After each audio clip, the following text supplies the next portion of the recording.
You're listening to the Industry Alchemist podcast. The definition of alchemy is a seemingly magical process of transformation or creation. This podcast exists to hear the stories of entrepreneurs, business owners, and leaders doing just that in their industry. We hear about the journey of the brave souls carving a new path, moving their industry and our lives forward in a seemingly magical way. This episode is brought to you by OfficeChief.com. Office Chief exists to make moving your office easy and painless. Moving an office can be a big hassle. On top of running your company, you're thrown into having to figure out what to do. Hire space planners, furniture companies, movers, IT consultants, the list goes on. It only takes 2 minutes to create a profile, and Office Chief gives you a step-by-step action plan and connects you with the top vendors in your market. Moving your office? Log on to OfficeChief.com and make it easy. I'm your host, Matt Brower, co-founder and managing broker of Column Commercial Partners, helping companies save money on their real estate. I'm also founder and CEO of OfficeChief.com, an online resource for businesses moving their office or updating their space. Hey guys, Matt Brower here with the Industry Alchemist podcast. Today's guest is a leader in every sense of the word.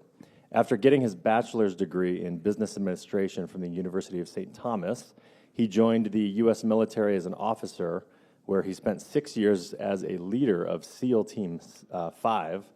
After 2 deployments in Iraq, he decided to reinsert himself into civilian life. He quickly became a leader in Denver's business community and is now CEO of Wishlist. Wishlist helps organizations reward and recognize their employees with experiences. Through recognition and meaningful rewards, they help their clients accelerate performance, increase engagement, and improve employee retention, which I know is top of mind for all companies looking to hire right now and very important. Thank you for being here on the show, Daniel Kasper.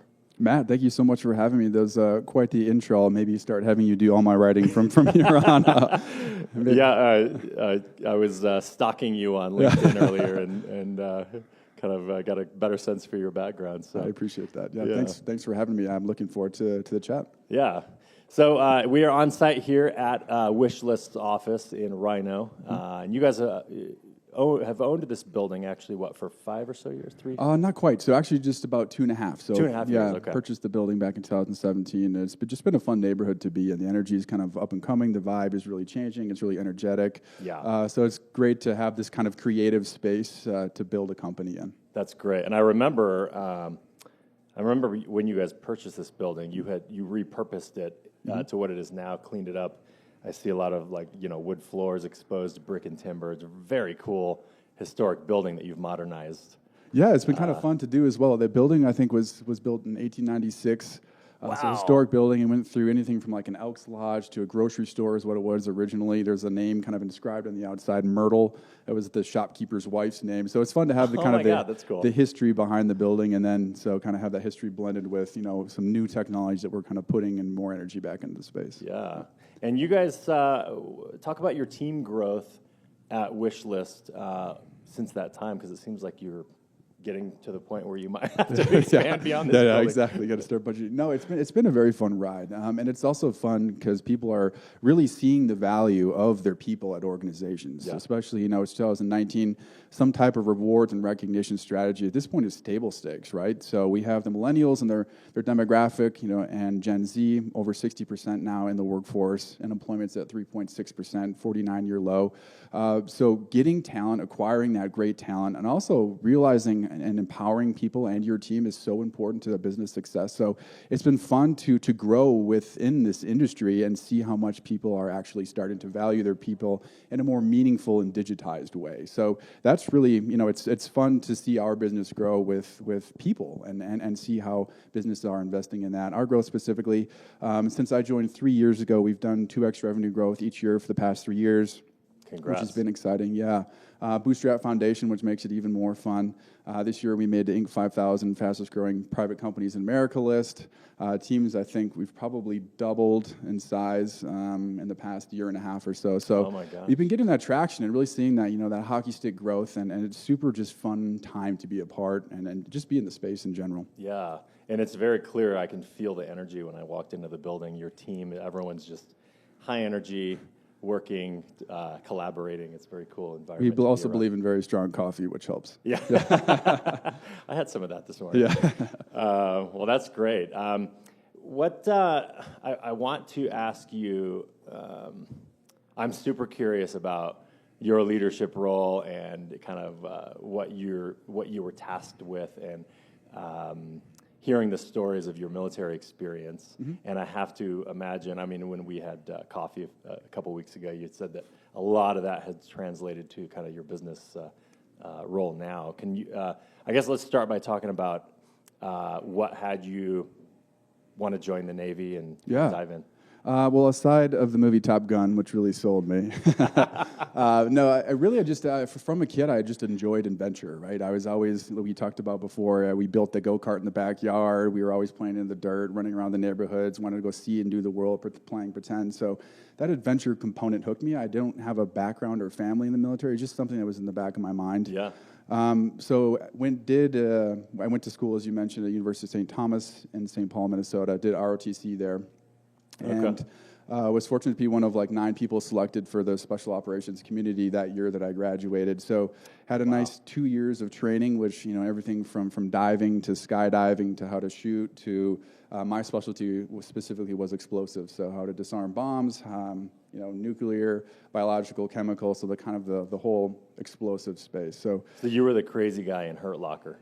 Yes, but maybe less crazy. I don't know about that. The movie Hurt Locker for the plus or minus. Yeah, exactly. Yeah. So that great was my movie, by the way. It was a great movie, and that was my specialty, and that was also my conception and inception of my technical background, because it's not it's very much in electrical engineering. It's very much a puzzle, and you're playing high stakes. So we had some very interesting tools, things that are just coming out in terms of technology, stuff that was in R&D. So that was really my first exposure into the tech world, was mostly with my explosive experience. Wow, okay. So did 2 years of training, and then was stationed out of Coronado in San Diego for the next 4 years. Beautiful spot. Love sitting on the beach there and watching the jets take off and land. Yeah, it's a great spot. My memories are more running and swimming in cold water there. Yeah, yeah. Look, I had a little bit different experience at Coronado. So maybe I should go back for a vacation. But was stationed out of there, did 2 deployments in the Middle East. And then also was the assistant operations officer after that, after my platoon commander ride. So I essentially just worked with about 10 or 11 different platoons, coordinating their operations around the globe. But kind of like operation, a central operation strategy team. And exactly. Yep. Wow. So my first 2 deployments were as platoon commander, and then got promoted to be that operations officer. So more coordinating strategy. Kind of working with the Pentagon to figure out, hey, what do we want to do on the ground? How are we going to get there? How do we involve locals? How do we get places, things from A to B? Yeah. With the PR strategies. So that was kind of my second, year or so. That's great. But as you mentioned and alluded to, people say, how did you get from the military and special operations to the tech world? Like, how was that transition? And honestly, I always reply, it's the environments are strikingly similar. You're working in global environments. You have high-performing teams. It's about teams and building those. Yeah. You're creating technology, using technology that hasn't been done before. You have to make decisions. It has high impacts. So really, the environments were similar and are similar. And so it's why yes, it does take some adapting in terms of, yelling doesn't always work in the civilian sector. But the environments are similar, and it's really, I was really molded in the Navy environment, and so I'm really using and have found success. Maybe you have to ask my team that, but have found success in using some of these military leadership concepts in the civilian world and building, startup teams. Wow. And I do not come from military background. However, my dad, his brother, their dad, they all were in the Navy. And we were told by my parents, I have 3 brothers, we were told, you guys are not going to go to the military, you're going to go to college. Yeah. So I don't have that background, but I've watched enough documentaries to learn about that Navy SEALs have to go through what's called Hell Week. Mm-hmm. So what would you compare Hell Week to in business? No. That's a joke question. Exactly. I know there's nothing that compares. Yeah, exactly. It is a different world. I mean, we have snacks in the office. We have coffee. We're in this nice space, and so I always have to bite my tongue when we have people coming out of college and the snacks are out or stuff like that. I'm just like, you have no shake idea. my head. But yeah, obviously, there's a lot of challenges, right? And they're just different. But Yeah. I think the biggest similarity between the environments is mental, right? So most of all the training in the military, even at the toughest times, yes, it's physical, but it's designed to have you fail physically. You will fail physically. However, what they're looking for is one, teamwork, and two, mental, like your mental state. Will you continue to push on even though everything, the environment, yourself, your body is telling stop? And that's very similar, honestly, to environments. Early stage startups, it'd be easier to stop. You're getting up and say, hey, is this going to work? Should I keep going? I mean, there's a lot of risk. There's a lot of money on the table. There's a lot of people's, careers on the table. So a lot of the biggest thing that I learned is it's a mental game above anything else. Do you have that determination? Do you have the courage? Can you make decisions? And will you push through when your environment and people around you are telling you, no, you can't do that, or, stop? Wow, that is a great analogy. What would you say, I guess, how do you try to foster that or strengthen that for the people on your team here at Wishlist? Absolutely. To me, it's getting the right people on the team first and foremost, and that's been one of my biggest successes over the past year. Is right now I'm so confident in the team I have sitting out there. Yeah, and I'm so proud of who's here and what we're working on, how they're thinking, approaching problems. It really inspires me. I also try to hire people smarter than myself, so that as part of the team as well. But how do I inspire that mindset? It's really just, one, it comes from, again, the people that we're hiring. Two, it comes from setting really challenging goals and then holding people accountable on that, but really inspiring people. So my definition of leadership, I know I was here defined so many different ways. My definition is to inspire people to want to create lasting change themselves. So that's my goal, is I want to inspire my team to tell them, hey, here's what Wishlist is, here's what we're helping to solve, here's the impact that we're not only creating for our business, but for the 192 companies that are using our software right now, is we're actually changing these people's lives because they feel like they're a part of something. Yeah. They feel like they have an impact. So I help set this vision of what we're doing and what each department is responsible and how important they are in getting us there, and then I set them free, right? So, and that's why I hire people smarter than myself, is because I want them to have this extreme ownership, which is a book out there, and something that is instilled in the military. This is your department, this is your team, this is your company, and you are in this phenomenal position to be able to build, to create, and make this yours. So I want them to be proud of this. Yeah. And so my goal is to really inspire them to want to do their best work of their life here, to have this impact and own their role and own this company, because this is theirs, and we can build something phenomenal together. Wow, that's great. And how many employees are you guys up to now? We're at 23, so it's still still on the small side. So accountability is I don't know what I'm trying to say, like. Critical accountability, or there's no it kind of takes the emotion out of hey, get your job done. It's accountability. You as CEO, you give ownership to the leader of each kind of division, and then they have their teams, and it's just accountability to accountability, and it's you get the job done, and everyone has ownership and. Yeah, that's exactly it. And to me, I try to, you could always, as a leader, I try to set the bar higher than, and keep it there, right? Because as soon as it slips, and even little things slip, and the bar falls, even by little increments. And what I found is, if you have the right people on the team, they want to be held accountable. And they actually, they feel, they want the critical feedback. They want to say, hey, if they told you something and they didn't follow through, they want you to call them out because they want to be better themselves. And so while accountability as a leader, it's those tough conversations are just that. They're tough. You have a small team here. I'm pretty close with my people. But I'm also in a place where, as a leader, I want to call them out on it. Like, we all want to build this together, and if I'm not seeing something that they said they were going to do, I'm going to call you out on it. But guess what? I expect the same from me. If I ever promise something or say something and I don't follow through, if I don't deliver on something, you absolutely hold me accountable too. So it's kind of this reciprocity, and just kind of not ever letting the bar slide. This is who we are. This is the bar. This is what is set. And it will not go down. And so I don't roll down to the lowest common denominator. What I do is set a bar, and then everyone else rises up. Wow, love it. Yeah, it's inspiring to I'm thinking of oh my God, my companies, I want to go be better at doing that. Yeah. I would imagine the military experience you have, that's life and death stuff. It trained you to that's how you operate all the time. Yeah, I mean, that's really my foundation, right? It's really like, if I think one experience that had shaped my life, it's absolutely the military. And the thing with special operations is you don't have that multi-million-dollar plane, you don't have that multi-billion-dollar ship that you are the weapon system. Your people are the weapon system, paired with technology, yes. But in that case, your team is literally the difference between life and death. Yeah. And so if you're not crafting that high-performing team that you can first and foremost trust, you can communicate with, you can think proactively, that everyone brings a different diversity, different skill set to the team, you are going to fail and people are going to get hurt for it. So I still bring that level of criticality to bringing teams. Mm-hmm. And I build every team that I'm a part of as if it was life or death, because that's essentially what we're doing. We're building this company and it's either sink or swim, especially in early stages. So yeah, it really has shaped me.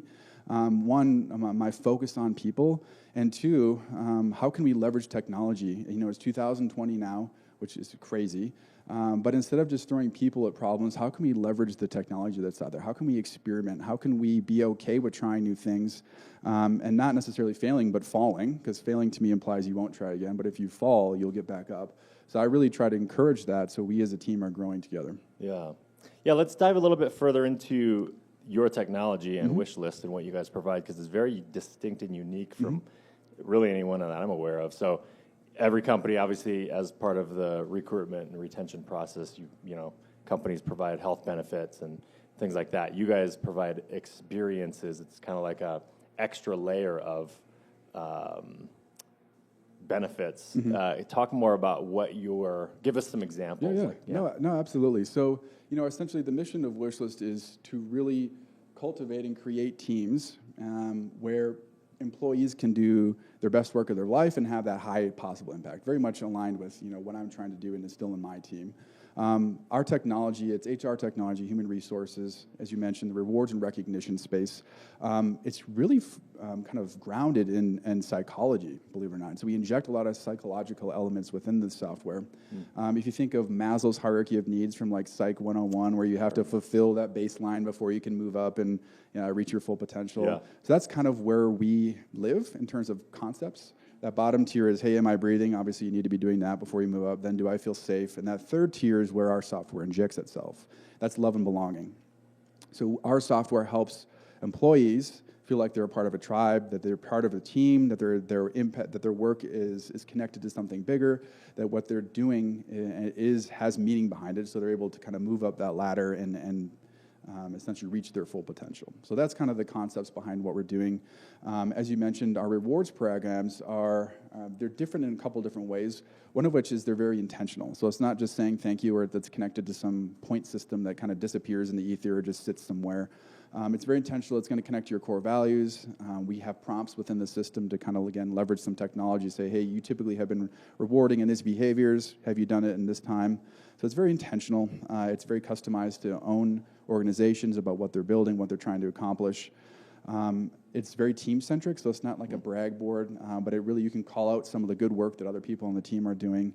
And then, as you mentioned, it's experience. So it's not about plaques and trophies that kind of just sit on your desk and collect dust. Yeah. If you think about, probably the top 5 memories in your life, I would argue most of those are probably, getting out there and seeing in the world and doing something. And absolutely. Maybe climbing that mountain at sunrise, maybe at that, and watching the sunset on a sailboat. So that's what we're building. And over the 5 years, we built this marketplace of experiences that are can be given to the employers or to their team to create that memory, to connect that brand. They're going to post on social, tag their company.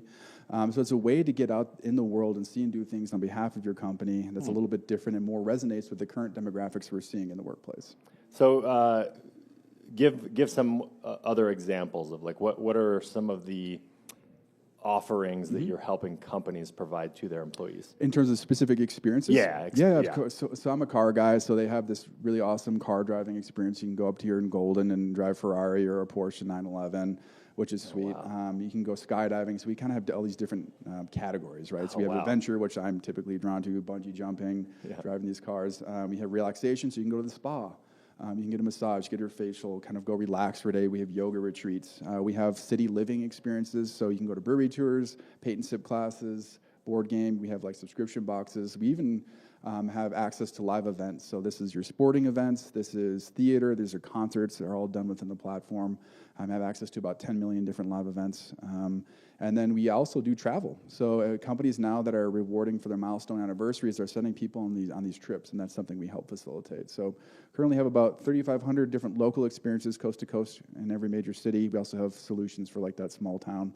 And it's been really fun to see the memories that are created on behalf of companies within the platform. So you guys are national. We are. Is you're based here in Colorado? Is Colorado your biggest market, or would there? Yeah, it's a big market for us. We started here. Our roots are here. Very much in the West Coast as well. So San Francisco, San Diego, up to Seattle. Okay. Austin we're in, Chicago we're in, East Coast up to New York. So Minneapolis. So we're kind of, major metropolitan areas is our best marketplaces. Again, we do have solutions for people that work remotely and just need something, or if they want to do something when they're out in the country somewhere as well. Yeah, that's great. How did the idea come up? I'm not aware. You probably do have competitors out there. I'm not aware of who they are. Yeah. If you do. So how did this idea come to? Yeah, so I actually didn't start the company. I was brought on to kind of take the team a few years back. The founders, they met while getting their MBA in Spain. And within Spain, you can go out to the grocery stores and a couple of stores, and they have these boxes that were based on experiences. You purchase the box, and you get an experience. So that they love the concept of experiences. Again, that was what they're doing abroad. They're seeing the world and doing things. They love that. Yeah. But they wanted to digitize that. So they did, and they jumped into a business initially that was B2C. So it was about experiential gifting to your friends, to your family, and so that's how we started. Quickly got traction in the B2B space. Companies, HR departments are calling in, hey, I want to get these for my employees, and realized, like, hey, while we still can maintain this B2C concept, why don't we move to the B2B space? Because the rewards and recognition is really kind of stale. It was a place where you're getting these catalogs for your 30-year anniversary. You always hear the horror stories of people that are getting, you get the person that's doing dry January, they get a bottle of wine, or you get the person that, is deaf that gets the iPod and stuff like that. So you hear these horror stories. And so what our solution does is it solves for your diverse workforces, because we offer the power choice. You have all these things you can solve for. It's a lot of built on automation. So we have integrations to HRS systems. And so we're doing kind of digitizing these core concepts that are core to the human condition, but we're just taking that into 2020. So you can solve for your company, have a meaningful rewards program, connect your employees so they're able to move up that Maslow's hierarchy of needs and reach their full potential. So employees are able to look at all the options of the experiences, and they can pick what they're drawn to. You're exactly right. Very cool. Employers can send a price point.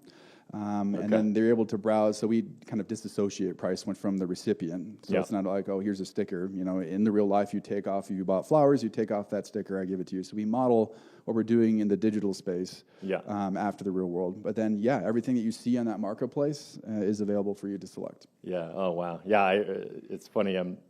What you're talking about, the catalog, it's bringing back memories of. Oh, yeah, I know. My 5-year anniversary at a prior company I was at years ago. Yep. Looking through the catalog, I could pick from a metal, like a silver ring, a little plaque that says 5 years that I set on my desk. I think a leather wallet. It's like, what? Exactly. It's like, thanks. Thanks for this. Is it probably all $10? Yeah, exactly. 5 years of my life. Really feel valued for 5 years of your life. Yeah. So I love what you guys are doing. It's very cool. Yeah, it's been fun. And again, it's been fun to see some of the stories on the platform that come through. We've actually had a couple got engaged through one of the Wishlist experiences. So we get kind of the full spectrum of, we get to see some of the cool things that are happening on behalf of companies. So. Yeah. So have you personally done a lot of the experiences here in Colorado that you guys offer? Or? Yeah, so we eat our own dog food, as they like to say. Okay. So we use the program internally. And yes, so we try to, about once a quarter, we try to go out. We just went rock climbing up in Boulder the past quarter. Your team did? Our team did, cool. Which was fun. Yeah. We went whitewater rafting before. So we tried to go out there and, learn about the vendors and give them some business. But also, again, it's a great team bonding thing as well. Yeah. So this being a fairly new concept in corporate America, I think, what challenges have you guys come up with that you've had to overcome trying to interject this into the market? Yeah, I think the biggest thing is just market education. Like I mentioned before, the demographics that we're seeing with some of the economic factors, what has been done in the rewards and recognition space previously isn't working anymore. And so we get a lot of calls understanding, like people, and it's predominantly HR teams, that are saying, hey, I know this is so important, but what do I do? Yeah. And so a lot of our sales process isn't really just here's the feature set. It's essentially consulting, and we're saying here's what we're seeing in the market. Here's what we're seeing in the industry in terms of what people want for rewards and recognition strategies. Here's what's important. A lot of it is the power of choice. You should be looking for something with automation. You should be looking something that encompasses your demographics of your workforce, that can, no matter where they're located, they have something that's meaningful for them. It has to fit within your budget. So a lot of it is just kind of telling people and showing people what's important for a successful program, whether that be wish list or not. There are some things that we see very important to invest in. And kind of consulting them through, hey, here's what you're looking to accomplish, and how can we align it to your own values? Again, it could be, we want that intentional piece, so it's not just something you turn on and people just fire all these notes or gifts and it's just not really impactful. But and that's what we do a little bit differently too, is our reporting. It shows how people and good work is connected through your organization. It shows your high performers. It shows how projects are in one department actually trickle over and had effects on other departments. So it's a cool kind of educational piece. A challenge for us is showing ROI. A lot of companies, they call and say, hey, it's going to cost me X amount of money to get in, to have this rewards and recognition program. My CFO is going to say, what's the ROI on this? And so I asked them, I kind of flipped the question back to them and say, hey, how are you currently measuring this, and is it successful? And a lot of times, most times, they don't have that metric. So what we've actually done is used all of our 5 years of data to develop our own ROI calculator. Yeah. So we have this formula where companies can inject what they're investing and the returns that they see on both freeing up time, on engagement within their employees, and also lowering turnover. Yeah, those are the metrics that I can think of that are super important. Is what is your current turnover rate? What's your retention rate? What's your hire rate? How often are you beating your competitors in hiring, top level talent? Yeah, that's exactly you it. probably have all that data that yours shows. Yeah, we increase. What is you mentioned the software piece of this. So is this basically a digital marketplace between employees and experiences, or how does that work? Yeah. So we have two solutions in the market. One of which is kind of on beta right now. That's the recognition piece. Recognition is essentially, it doesn't have to be tied to reward. Right now we are doing rewards, experiential rewards, but we're going to use that essentially as rewards as a vehicle to recognition, meaning that, hey, not all work needs a gift to say thank you. You may have done a rockstar job at this podcast, and I just want to say thank you. I appreciate you coming in, taking time to do this. I appreciate your insight. And that, you feel something with that. You feel like you're connected to that. So we're kind of getting toward that non-monetary ecosystem of how do we call out the good work in the team. But right now, the core product is rewards. And it is essentially an experiential marketplace. So, and then also an admin type of portal where people and managers can have their budgets. They can have approval processes. They can see all the reporting. So they can either send the GIF and then see how people are engaging with that.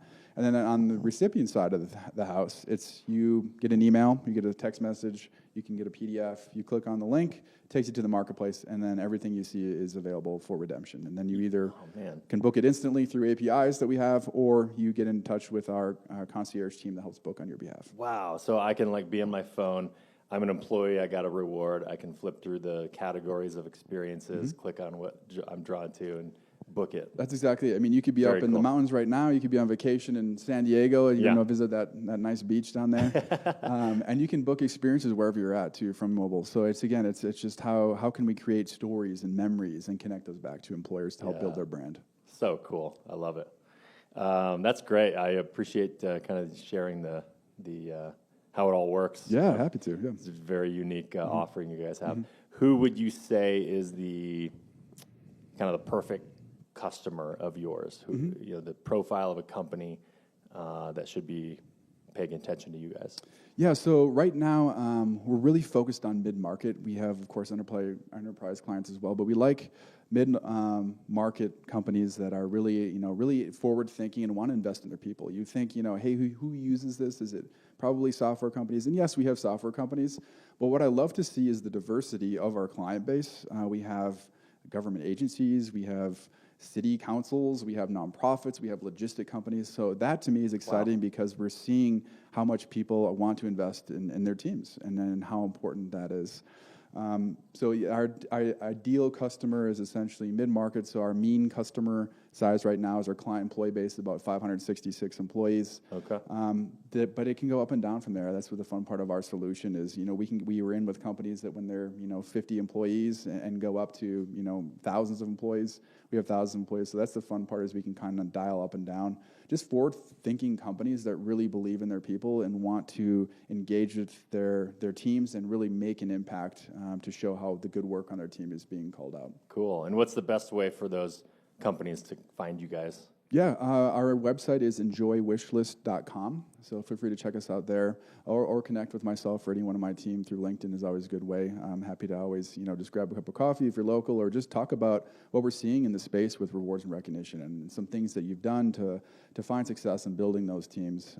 Again, we love that, and we love hearing the stories of what's working, what's not, so we can help articulate and consult our clients and potential clients on really the most latest trends in the market. Cool. All right. Yeah, so let's kind of dive a little deeper then into you personally. I like to kind of end these with just rapid fire questions. Let's go.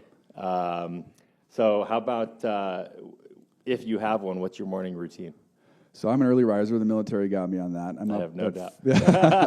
Up at 4:30. So yeah, it's not fun this time of year when it's dark. But then I'm a gym guy in the morning, so I go to the gym. Zone out. It's just as much mental for me as physical. Yep. So get a good workout in, and then out to the office by 7:38. Got to get this coffee in, and then get after it. So do you not drink coffee till you get in the office? No, wow. I don't. Yeah. So it's just through adrenaline until I get here. But I'm trying to start the habit of like getting up and going for a run, and then drinking coffee. Yeah. I haven't gotten to the point where I put on my running shoes yet when I get up. So that's the hardest part. Yeah, I mean, the hardest part is that, especially when you're starting a new routine. Even now, it's harder for me not to go just because it's so habitual for me. But yeah, starting that early transition was not easy. Next question: are there any books that have been super impactful for you, business, personal, whatever? Yeah, I've been really into data lately and the use of essentially machine learning, artificial intelligence. And essentially, how can we model data to have it learn, essentially predictive analytics? So how can we model human behavior and see that within data? Yeah. So there's a couple of predictive analytics is one that I actually just got done with an audiobook. Very interesting to see how that world is. And then there's another book called Everybody Lies that I just finished. So essentially, it says, hey, people lie, not you personally. I'm not to throw you under the bus, but people in general lie. I mean, so do I, right? Lie on surveys. They lie to their friends because they don't want, there's that moral, social component to them. So what it does is it looks at Google searches over a certain amount of time to predict and understand people's actual behavior. Oh my God! So very interesting to see how the delta is between what people are saying on surveys and what actually is searched for and what is seen on the internet behind a computer screen. Yeah, that's the thing that I think a lot of people are kind of getting afraid of is oh my God, the amount of information, the true information that Google has, that Facebook has on all of us. It's kind of getting it's crazy. I mean, even now, you on Google Maps, you park your car. It says updated location of parked car. Right. Or you leave to go to the gym. It says 17 minutes to your gym. I mean, which is all again predictive analytics that understands normal behaviors. And when you get in your car at 4:30 a.m. or 5, it says, "Oh, he's going to the gym." Yeah. So it's interesting to see how it can benefit humanity, but then there's also some moral implications which are there as well. And so it's a very interesting really topic. Fascinating, and I think there's a lot of positive to it, and it's just kind of a scary thing. To trust it. Yeah, exactly. Yeah, and for us humans to not kind of use it in a wrong way. Absolutely. Yep. So, how about a favorite technology that you use regularly? I'm going to go with Google Maps. I think that's the most, especially with the traffic in Denver. I mean, I realize I got to use that dang thing just to get from here to my house to see what the best route is. So, if I think one is the one technology I think that really changed my life, it's Google Maps. Cool. Yeah. I use that daily. Yeah. See. And then last question. I'm sure you've seen a bunch of the world, especially being in the military. What's the favorite place outside of the U.S. that you've ever been? I think the most interesting place that I've been to is Lebanon. Very interesting history. I mean, it goes back thousands of years. Right now, it's still somewhat tumultuous in areas, very different ways of thinking in terms of religious affiliation there. Some of the best food I've ever had. It's beautiful mountains right up to the ocean, but there's still this dangerous kind of Wild Westness to it, which adds to the allure. It was a super interesting place, and I would go back at some point as well. What year did you go? I was there in 2015. Okay. Yeah, wow. Yeah.